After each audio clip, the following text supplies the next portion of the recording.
Thank you, Lord Jesus. Thank you, Holy Spirit of the living God.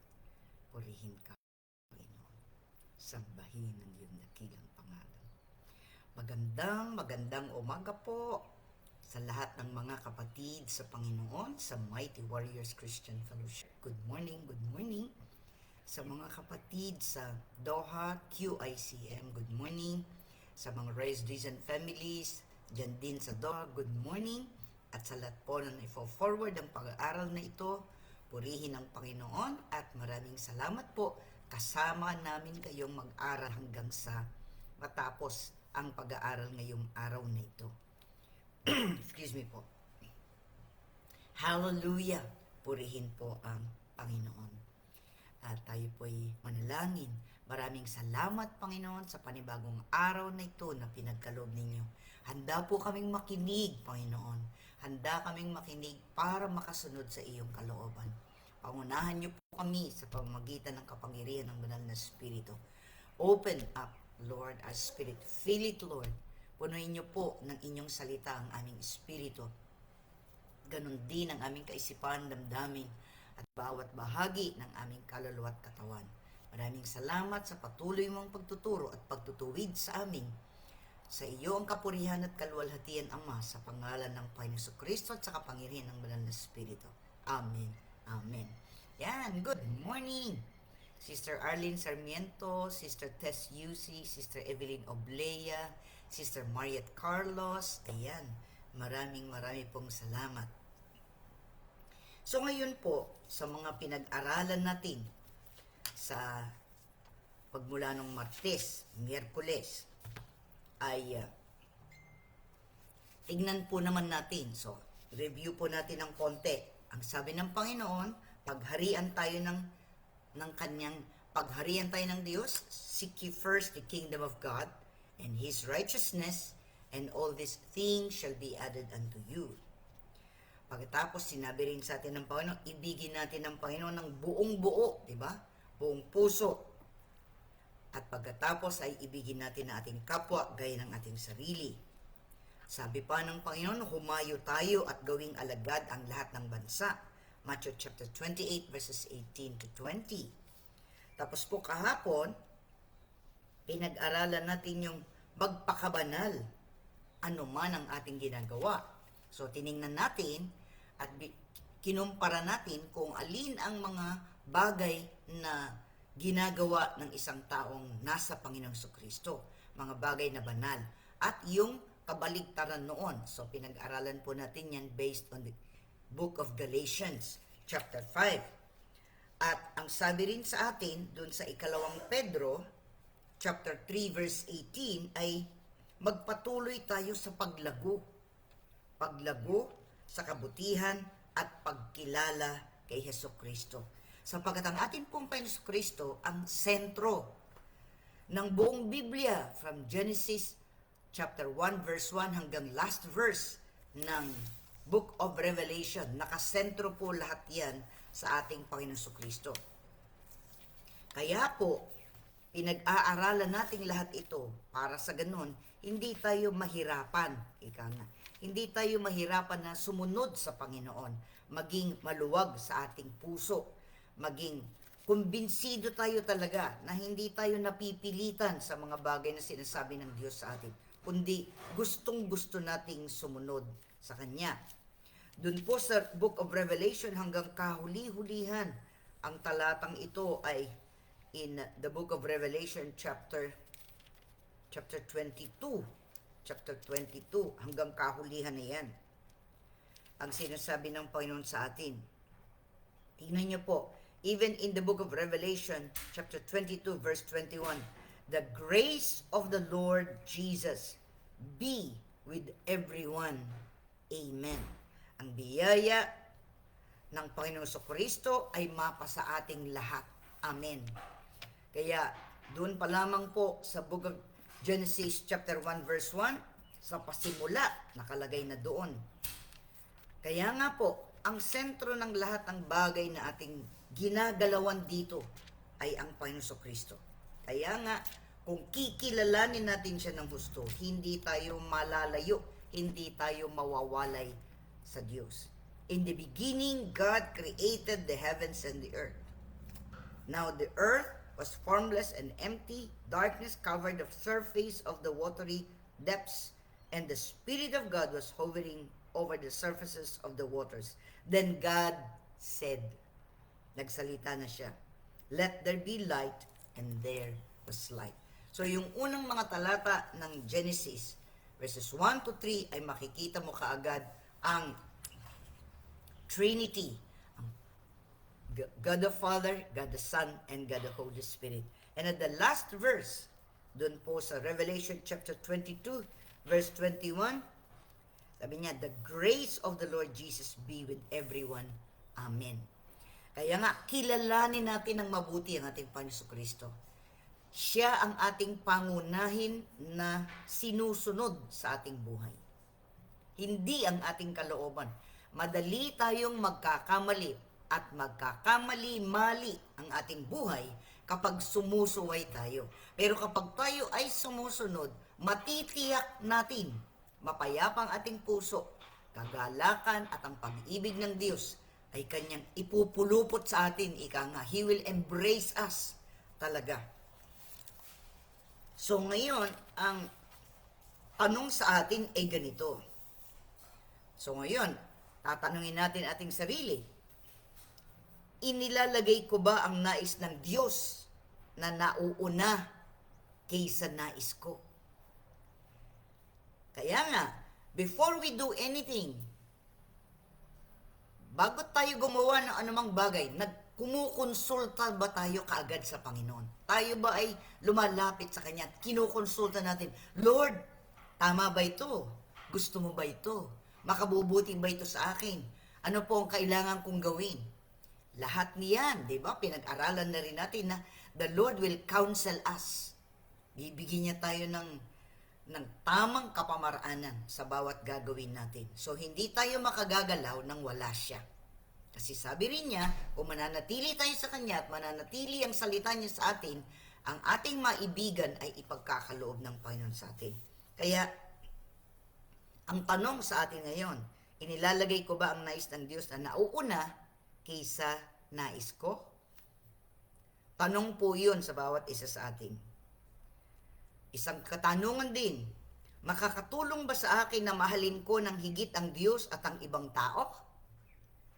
Siyempre, ano? Makakatulong ba? Siyempre. Doon sa unang tanong, inilalagay ko ba ang nais ng Diyos na nauuna kaysa nais ko? Oo. Ako po, ang aking isinagot ay oo. Makakatulong ba sa akin na mahalin ko ng higit ang Diyos at ang ibang tao? Oo. Oo na oo. Yes na yes na yes. Sapagkat ang mga bagay na sinasabi sa atin ng Diyos ay hindi mahirap gawin. Nahihirapan lang tayo kapag hindi tayo kumbinsido o ayaw natin gawin. Pag ayaw mo, sabi ko nga, pag ayaw may dahilan. Pag gusto, may paraan. Di ba? Lagi ko na sinasabi yun, ano? Okay. Ngayon, paano may uugnay ang ganitong pagkilos sa aking personal na pagsama sa pagtupad ng dakilang tagubilin, yung Great Commission ni Kristo? Ang ibig sabihin nun, kung iuugnay mo yung pagnanais mo na i-share ang gospel sa iba, mayroong panuntunan yun. Meron yung dakilang tagubilin na yun ay nababase doon sa dakilang katuruan ng Diyos. Mahalin mo na ang Diyos. Pag minamahal mo ang Diyos, sigurado mamahalin mo rin ang iyong kapwa. Hindi mo sasarilinin ang mga bagay na alam mo, isi-share mo yan sa iba. Kasi gusto mo rin na maranasan nila na magkaroon ng solusyon ang kanilang buhay. Ang unang-unang binibigyan ng solusyon ng Panginoon ay yung ating pagkakasala. Kailangan we need to get back right to God. Ika nga. Magbalik loob sa Diyos. Manampalataya. tanggapin ang Panginoon bilang sariling tagapagligtas. That is where it will all begin, ika nga. Doon magsisimula yun. Kasi hanggat hindi na ipapanganak ang sino man sa Espiritu, hindi siya paghaharian ng Diyos. Sinabi naman niya. Hanggat hindi natin tatanggapin ng Panginoon Kristo, hindi magsisimula ang paghahari niya. Kasi yun ang paraan para makapagbalik loob tayo sa Diyos. At ang ginawa niyang tulay ay ang ating Panginoong Kristo. So, kung hindi ka naniniwala, nananampalatayang ang Panginoong Kristo ay nabayubay sa krus ng Kalbaryo sa ikapapatawad ng ating kasalanan at ikapagpapasauli ng ating magandang relasyon sa Diyos, at meron kang sariling paraan na lumapit sa Diyos, ay hindi ka nga paghaharian ng Diyos. Paano siya maghahari sa iyo kung ayaw mo? Diba? Kailangan ay didesisyonin natin, yes Lord, gusto ko po, maghari ka sa akin. Ikaw ang mangunguna, ikaw ang nakaupo na sentro ng aking buhay. Hindi ako, ikaw. Kapag dinesisyon natin ang bagay na iyon, yun na ang pasimula ng ating hakbang na malaman natin, mabubuksan lahat yan. Bubuksan ng Panginoon parang pintuan ang kaalaman patungkol sa Kanya. Bubuksan niya yan. Kasi nga, magkaroon ka na ng spiritual na koneksyon. Ang Diyos at ang tao ay nagkasamang muli sa pamamagitan ni Kristo Jesus. Merong glue, ika nga, in between, para magkasama ang mga kamay, para magdaupalad ng ganyan, ay kailangan meron kang ilalagay doon in between to glue together God and man through the Lord Jesus Christ. Kaya nga, kapag tayo ay nasa Panginoong Kristo na, naranasan natin ang kabutihan niya, pagpapatawad niya sa ating mga kasalanan, paglilinis niya sa atin, pagbibigay niya sa atin ng panibagong buhay, panibagong hakbangin patungo sa kalooban ng Diyos sa atin, bakit nga ba hindi natin isi-share yun sa iba? Kasi ang motivation natin, unahin muna natin ang Diyos, pakamahalin natin siya ng buong puso, ng buong kaluluwa, ng buong kalakasan, at pagkatapos, mamahalin din natin ang ating kapwa. Kaya pagka naiinis na tayo, nagagalit na tayo, nabibwisit na tayo, tigil ka muna. Humingi ka sa Panginoon, Lord, punuin niyo po ko ng inyong pag-ibig. Kasi lahat ng ating ginagawa is motivated by love. Kahit na gaano kaliit, nagwawalis ka, naghugas ka, nag-alaga ka, kahit na ano, nagtrabaho ka, pinaglilingkuran ng pamilya, lahat-lahat ng bagay, all comes from the love of God. Kasi yun ang ating motivation. Lahat ng bagay, it has to be with God's love in us. Yun ay importante yun sa atin bilang isang mananampalataya. Kahit anong ginagawa mo, kahit anong trabaho mo, kaliit, kalaki, kahit na ano, even yung taking care of yourself, that is still part. Sapagkat tayo ang templo ng banal na Espiritu, ang ibig sabihin nun, siya ay nananan sa atin. So we keep ourselves clean. We keep our mind clean. We keep our mouth clean. We keep our hearts clean. We keep our emotions. Lahat ng iyan. Siguro sasabihin mo, parang mahirap yan Alam niyo po hindi. Masasabi ko po, hindi po. Because there is only one focus in your mind. Isa lamang. Kapag ang pag-ibig ng Diyos ang nag-uudyok sa atin sa lahat ng bagay na ating ginagawa, paggising sa umaga hanggang pagtulog, paggising siya ng iniisip natin, pagtulog siya rin ng iniisip natin, pinasasalamatan natin siya, sa buong maghapon, hindi tayo kumikilos nang hindi natin siya kasama. Kapag ganyan ang ideya ng ating puso't kaisipan, mararamdaman natin talaga ang presensya na, mararamdaman natin, malalaman natin, He's not far. Hindi siya malayo. He's very near. Kaya nga sabi niya, the Holy Spirit will will be in you and with you. Ang banal na Espiritu ang inilagay na sa ating Espiritu. Kaya nga, hindi siya malayo. He already lives in us. Kaya kailangan susunod tayo. Kasi ang gawain ng banal na Espiritu ay paalala sa atin ang lahat ng bagay na sinabi ng ating Panginoon sa Kristo. Lahat ng bagay sa Biblia, from Genesis to Revelation, mayroong mag-explain sa atin, may magpapaliwanag sa atin, may magbibigay ng kalinawan sa atin. And that is the Holy Spirit. Yun ang banal na Espiritu. Kaya nga, it's not hard to be a true believer in the Lord Jesus Christ. Yung totoong nananampalataya ay nagtitiwala at sumusunod sa Panginoon. Walang pagsala, yun ang kailangan nating gawin. Ngayon, makatutulong ba sa aking buhay na ako'y mamuhay ng banal? Yes, yes, yes. Siyempre, excuse me, ang mundong ito ay punong-puno na, nag-uumapaw na. Ika nga, lalo na sa ating kapanahunan ngayon, kanya-kanyang paraan, kanya-kanyang pagnanais na magkaroon. Alam niyo po, ano ang nagiging dahilan? Bakit ganyan ang damdamin ng tao? Sapagkat hindi pa sila napupuno ng Diyos.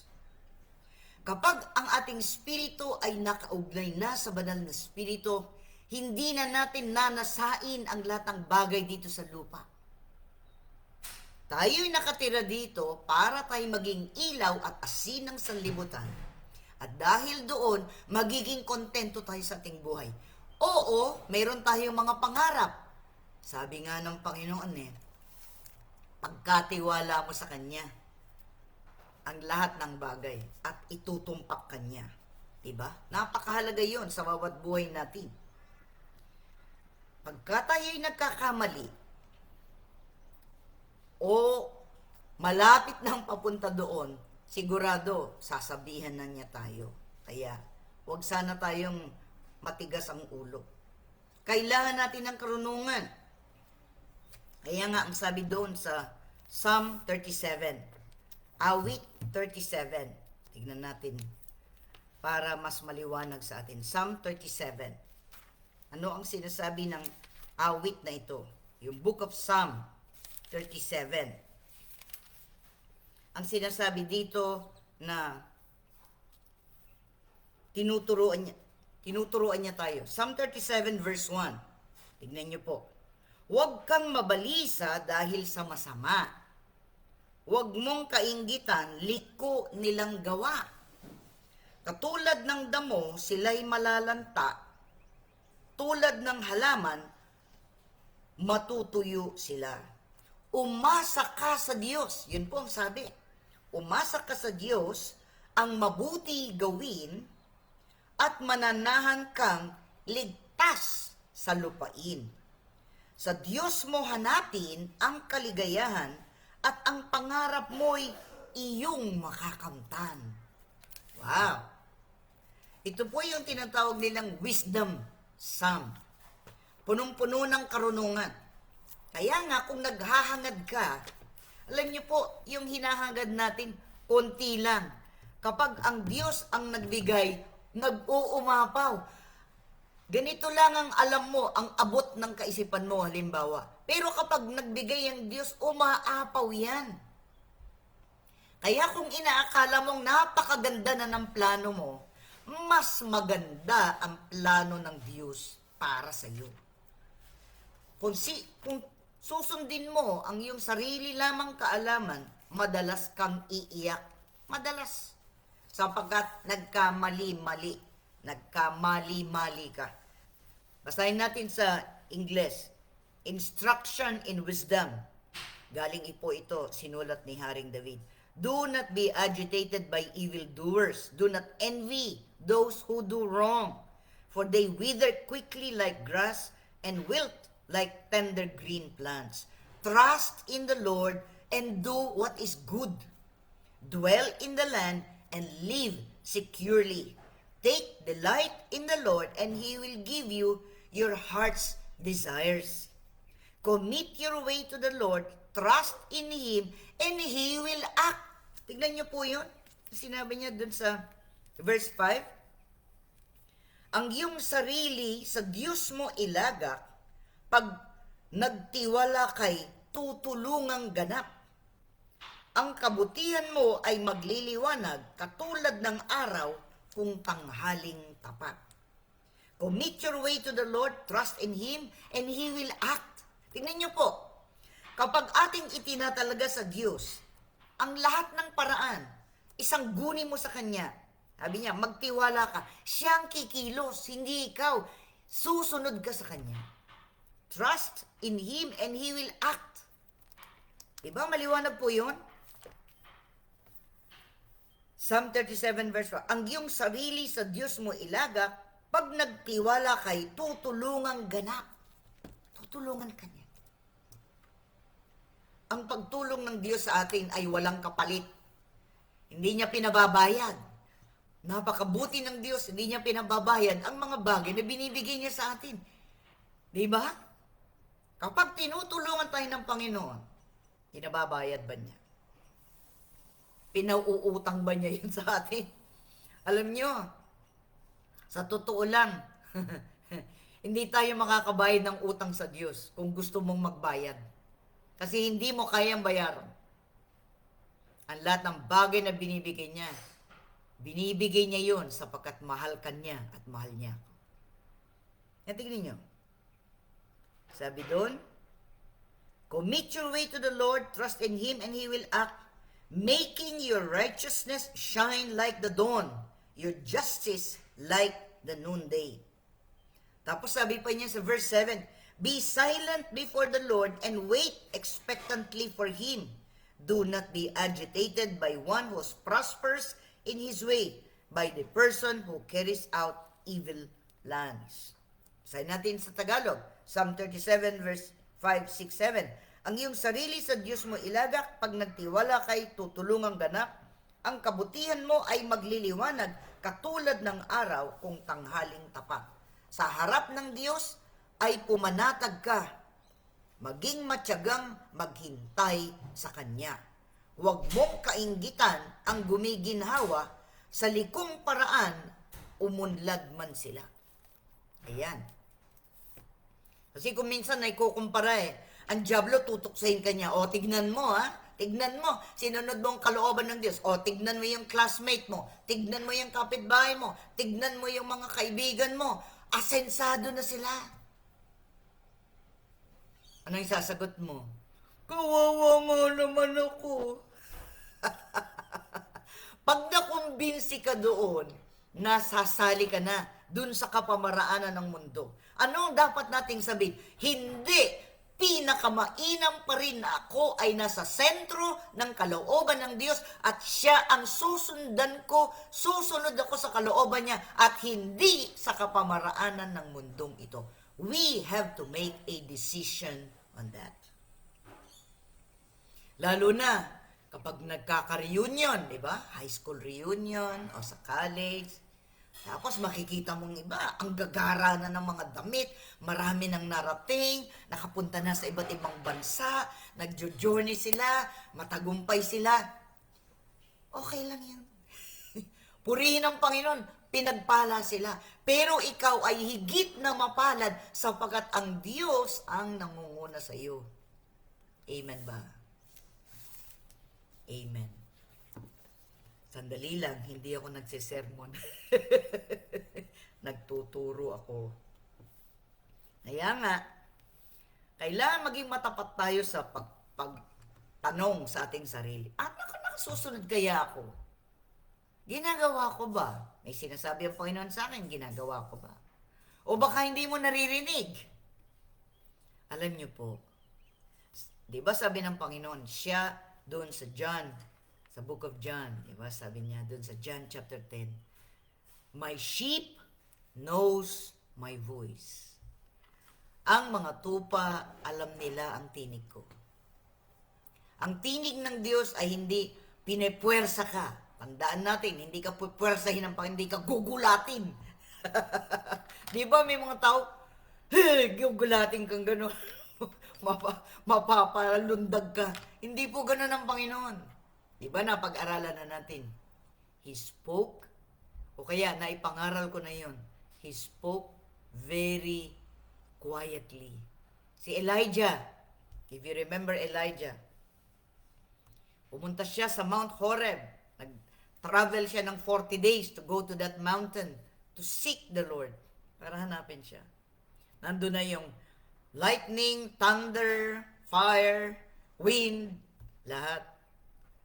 Pagkatapos nun, Napakaliit lang na tinig ang sinabi ng Panginoon, Elijah, bakit andito ka? Hindi ba naman alam ng Panginoon na nandun nga siya, meron siyang hinahanap sa kanya. Pero gusto ng Panginoon, ilabas ni Elijah kung ano ang saloobin niya para maging halimbawa para sa iyo at para sa akin. Ano ang sinabi niya? Diba? Nagsusumbong siya sa Diyos. Sabi niya, ako na lang natira na tunay na naglilingkod sa Diyos. O sinabi ng Panginoon sa kanya, huwag kang mag-alala, 7,000 pang mga tao ang sumusunod at hindi sumasamba ng Diyos-Diyosan. Hindi ka nag-iisa na sumasamba sa akin. Diba? Sabi niya, tumayo ka, meron pa akong ipag-uutos sa iyo. Inutusan niya na i-anoint yung isang hari, tapos kumuha siya ng kasunod si Elisha. Mas gusto ng Panginoon na kung meron tayong mga pagsubok, meron tayong mga bagay na nararanasan, sa Kanya tayo pumunta. Huwag sa ibang tao. Ang ibang tao, konti lang ang alam niya. Pero ang Diyos, alam niya lahat. Ang kabuuan. Kaya may solusyon. At kapag nagbigay ng solusyon ang Diyos sa atin, tama yun. Hindi magdadagdag ng problema. Tapos ang problema natin. Amen po ba? Yeah. Ano ba ang sinasabi pa sa atin ng Panginoon? Marami. Napakarami niyang sinasabi. Ayan, di ba sabi niya sa atin, hanapin muna natin siya at ng pagharian tayo ng Panginoon. Seek ye first the kingdom of God and His righteousness. Napakarami nun. All throughout our lives, habang tayo nabubuhay, hinahanap natin yun. We seek. There is an action on our part. Hindi lang tayo naging content, binless ako ni Lord. Kahapon yun, yung ngayon, di ka ba binbless ngayon? So you have to ask again for today. You have to ask again every time. Lord, tama ba ito? Am I on the right track? Kung nagre-reklamo ka sa Kanya, ka magreklamo. Kasi, pagkatapos mong nagreklamo sa Kanya, pagkakalooban Kanya ng kapayapaan, sasagutin Kanya. Kaya nga, pagkatapos na, wala ka nang may reklamo. Kasi ganap ang sinasabi ng Diyos. Totoo ang sinasabi niya. At hindi ka maliligaw. Maraming mga taong naliligaw sa maling pag-aakala. Akala ko kasi. Kaya sabihin mo, di ko alam. Kaya nga aalamin natin. Diba? Madalas ang sagot, hindi ko narinig yung preaching hindi ko narinig yung teaching O kung sa eskwelahan, absent ako. Ang dami nating dahilan. Dahilan lang lahat yun. We do not want to admit that we made a mistake. Pero kapag tayo handa na magpaturo sa Panginoon, sigurado, tuturuan niya tayo. Walang pagmamaliw yun. Amen po ba? Kaya tanungin natin ating sarili. We have to ask ourselves. It is personal, one-on-one with the Lord. Amen po ba? Have we asked ourselves? Tinanong na ba natin? Tayo po'y manalangin. Panginoon, marami pong salamat. I pray, Lord, na aking mga kapatid, ulitin-uli yung aming pinag-aralan magmula nung Martes, Miyerkules at ngayon. Hindi po nakakasawa na ulit-ulitin ang iyong mga pagtuturo. Sapagat ito'y nagbibigay ng sariwa na nakapahayagan galing sa inyo. A fresh revelation of your word, O Lord. Tulungan mo kami, huwag naming sabihin, alam ko na yan. Kapag sinabi po namin yung ganon, ibig sabihin, sarado na, ayaw na naming maturuan, ayaw na naming maragdagan ang aming kaalaman. If we really know, kung talagang alam namin, do we follow? Kung talagang alam namin, masunurin ba kami? Lord, tulungan mo po kami at turuan. Nagpapakababa kami sa iyo. Alam namin na hindi namin kayang mabuhay kung wala ka. We can never, even a split of a second, without the breath na ibinigay mo, yung hininga na binigay mo, that comes from you. And if you take it away instantly, wala na. We won't be here anymore. Kaya nga, tulungan mo kami, Lord, habang kami nabubuhay, to fully trust you and obey you. Alamin namin. We can know. Gustong-gusto mo nga at nanggigigil ka na ipaalam sa amin kung anong kalooban mo. Sundan namin yun. We will never go astray. Magiging masaya kami habang nabubuhay with contentment in our hearts, Lord. Because we know you have given us the best, the best, the best. Thank you for your plans and purposes for our lives. We give you praise, we give you glory, we thank you, we honor you, Lord. We acknowledge that you alone has given life to each and every one of us. Be glorified, be magnified, Father, in the name of our Lord and Savior, Redeemer, Advocate, Intercessor, our Shepherd, our everything, Jesus Christ. And by the power of the Holy Spirit. Amen and amen. Receive the fullness of the plans and purposes of God. Receive a heart ready to do anything and everything that He tells us to do. Receive your healing and provision so that you can do it in Christ Jesus. Receive your healing. Receive wisdom, knowledge, understanding, that insight that comes from the Lord. In Jesus' name, in Jesus' name. Be blessed po, and I'll see you next week, Tuesday to Thursday. Hallelujah. Thank you, Lord. So marami pong salamat sa nandyan. Sister Evelyn Obles, Sister Tess UC, Sister Esther, ayan, salamat. Purihin ang Panginoon sa bawat isa sa inyo. Salamat, Sister Mariat Carlos, Sister Arlene Sarmiento, ayan. Salamat po, nandyan kayo very early. Sister Madonna Licop Cruz, ayan, salamat. Purihin ang Panginoon. Sister Malu Dulay, thank you, Sister Malu, ayan, purihin ang Panginoon. Kaya nga, sabi ko nga po, the best ang plano ni Lord sa atin. Walang pagsala yun. He will not make a mistake. God bless you po, and I'll see you again Tuesday to Thursday. Bye for now. Smile. Jesus loves you.